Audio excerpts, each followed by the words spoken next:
కాకుండా ఈ 306 ఏవైతే గోశాలలు ఉన్నాయో వాళ్ళని కూడా ఒక సక్రమమైన పద్ధతిలో నిర్వహించుకునే విధంగా ఈ గోశాలకు మొత్తం రిజిస్ట్రేషన్ ఏర్పాటు చేసి వాటి నిర్వహణపై సమగ్ర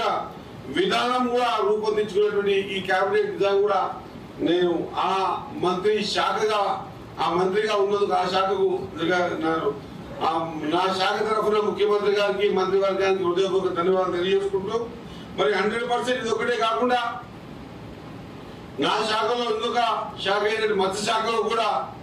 మరి మత్స్య శాఖ ఎలక్షన్స్ గురించి కొంత చర్చ నడుస్తా ఉన్న సందర్భంలో ఖచ్చితంగా మత్స్యకారుల అభివృద్ధి కోసమై ఇప్పుడున్న పరిస్థితుల్లో 100% మత్స్యకారులకు ఏదైతే ఫిషరీస్ కోఆపరేటివ్ సొసైటీలకు పర్సన్ ఇన్ఛార్జ్ గా ఏర్పాటు చేసి సొసైటీ ముందుకు తీసుకుపోయి ఈసారి పెద్ద ఎత్తున ఈ రాష్ట్రంలో ఉన్నటువంటి చెరువుల్లో కుంటల్లో ఎక్సర్సైజ్ చేస్తే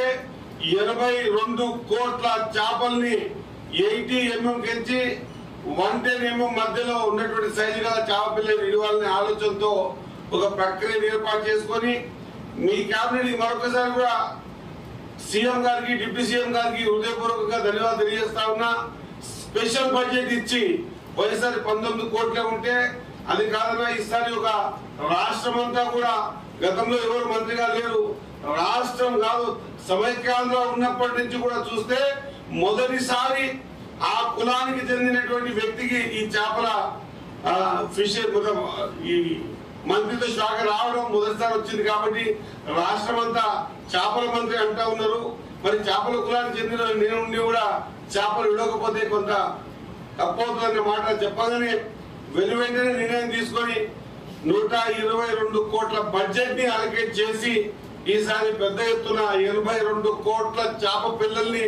ఖచ్చితంగా అంటే ఇది ఒక సిస్టమేటిక్ గా గత 10 సంవత్సరాలుగా ఈ సిస్టమ్ అంతా కొలాప్స్ చేసినటువంటి ఆనాటి పార్టీ ఇవి అట్లా కాకుండా ఆనాటి ప్రభుత్వం కొలాప్స్ చేసినది కాకుండా ఈసారి విత్ విజిలెన్స్ తో సహా కౌంటింగ్ కంపల్సరీ ఉంటది సైజ్ కంపల్సరీ ఉంటది. ఖచ్చితంగా 3 లేయర్లుగా చేప పిల్లలు దొరుకుతాయి.